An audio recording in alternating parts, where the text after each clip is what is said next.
Tonight's second reading comes from the Gospel of Mark, chapter 5, verses 21 through 43. Jesus went back across to the other side of the lake. There at the lakeside, a large crowd gathered around him. Jairus, an official of the synagogue, arrived, and when he saw Jesus, he threw himself down at his feet and begged him earnestly, "My little daughter is very sick. Please come and place your hands on her, so that she will get well and live." Then Jesus started off with him.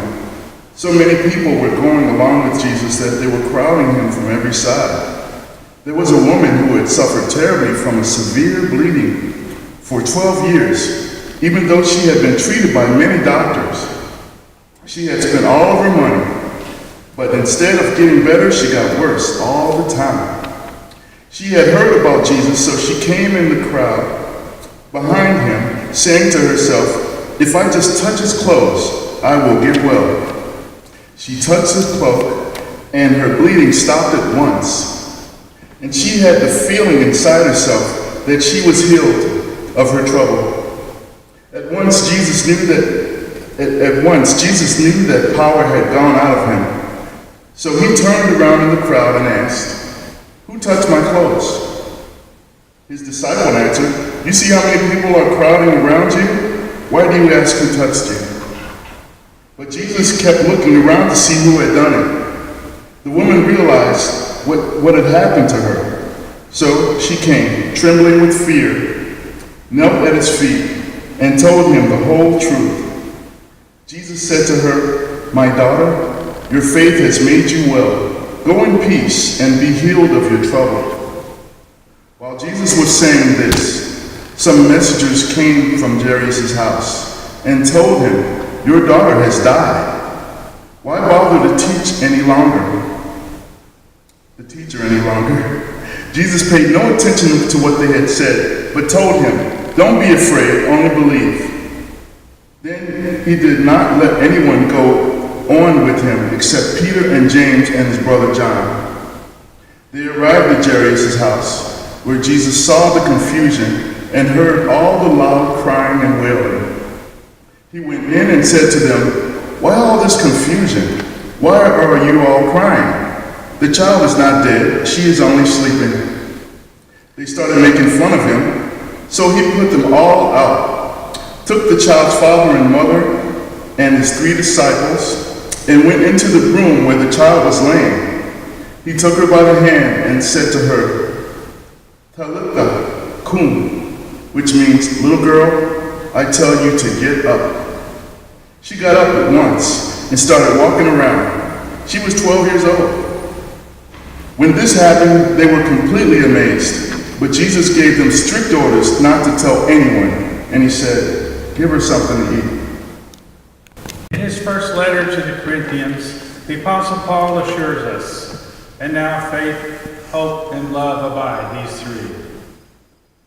I can tell you from personal experience that we can pretty easily tell if we have no hope. There are probably others in this room who can tell you how it feels to have no love. But I've asked several people, how do we know if we do or do not have faith? After all, few of us have told, at least successfully, a mountain to go jump in the sea, or walked on water that wasn't frozen.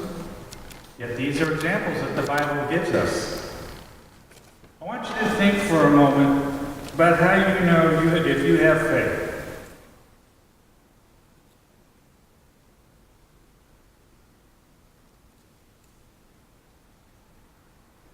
Martin Luther often spoke of the enemy. Sometimes the enemy is given a name, Satan. Other times, the devil. Based on things that have happened to me recently, I'd like to propose another name for the enemy: doubt. Over the millennia, the existence or embodiment of evil has been debated at length, and I doubt that I can add anything to that conversation. And while it is of little comfort, I don't think there's a whole lot that I can do about evil until after it begins to show up, and then its work is often already done. But I strongly suspect that everyone here today knows doubt.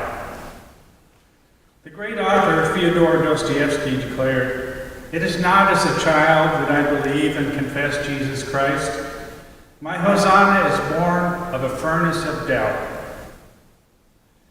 I know a woman who had already heard God's call to service, but she exhausted all earthly hope to resolve the desperate situation in which she found herself. In a dark moment, when she felt like the only choice was the final option, she cried out, "I'm sorry, God, that I won't be able to do what you want me to do." With that, she let go of all that held her to this world, even though she didn't realize it at the time. Finally, with doubt no longer in control, God could take charge. The next day, an angel appeared. An angel in the guise of even a non-believer. My friend's prayers were answered, although in ways that she would have refused had she planned it. She is now doing quite well and enjoying life in God's family. Her doubts had held her back, yet they were also the gateway to realizing her faith.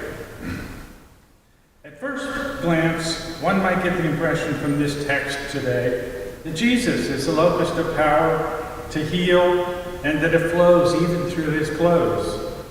But as the disciples pointed out, in a large crowd, many people would have been touching him, and yet no other people reported the feeling of power flowing to them. This woman, unnamed unfortunately, who because of her hemorrhage is ritually unclean, should not even be in public, let alone in a crowd. Her touch makes others unclean, just a simple touch. So she's an outcast, not acceptable to those in the crowd. Yet she overcame the social and ritual boundaries that kept her out of polite society, much like the LGBTQ community has had to do. And she has the audacity to approach and touch a holy man. She makes this plan privately, secretly, because she fears that her low position does not merit direct access to the Christ whom she believes to have sovereign power over life and healing. When Jesus acknowledges her touch, she begins to doubt and worry. There were many people at that time who claimed healing power and charged for using it. Has she stolen his power? She can't pay him anything. She's used up all of her assets on earthly cures. Suddenly, her belief in Jesus as an emissary from God has wavered. She doubts. But Jesus challenges everyone's perceptions. First, he does not condemn her as unclean, an outcast. He adopts her. Daughter, he calls her. She's part of his family. He's initiated a personal relationship with her. Jesus shows that those on the fringes of society have a rightful place in direct relationship with God. And then he shifts the power to her. Your faith has made you well. That faith was in her. But there's something here that doesn't show up in this translation. The Greek uses the word sothi. This word is the same as is used when the hecklers encountered Jesus on the cross. Save yourself and come down from the cross. So Jesus tells this woman that her faith has saved her. This is what Jesus declared as his mission in the early part of this gospel, that spiritual healing was more important than physical healing. Your faith has saved you. Faith in whom or what?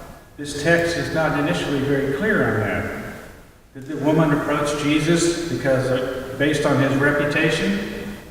Or because many were already recognizing the divine presence that was with Jesus? In her instantaneous healing, she identifies the extraordinary power that he possessed. But Jesus tells her and everyone that the power was already hers through faith. Her struggle to come to Christ allowed her to appropriate her faith in God. Jairus, as a leader of the synagogue, had social status and was probably wealthy. Yet rather than sending a messenger, here he goes personally to request Jesus' visit. So his personal relationship with Christ begins with his acknowledgement of Jesus' authority, very much in contrast with most of the Gospel's depictions of the religious leaders of the day. While Jairus' status may have allowed him to more easily approach Jesus, notice that Jesus interrupts his journey and gives priority to the woman, the outcast, the marginalized, as he always does. Jesus' command, don't be afraid, only believe, is a bit stronger in the Greek. This fear is closely related to doubt, and this believe is more closely related to trust. So Jesus is suggesting, stop doubting and trust in God. John Lake said, we cannot exercise our faith beyond what we believe to be possible. But Jesus reminds us that all things are possible with God. We all too often allow our doubts to block God from acting, just as my friend did. So I come back to the title of this sermon. Do I have faith? Perhaps the more honest question is, do I have doubts? I wonder if it's even possible to answer one of those questions yes and the other no. I think it is important to have both, but in balance. Believe your beliefs and doubt your doubts. Faith is not doctrinal. Faith informs all that we do. A fish cannot comprehend the sea because it's always in it.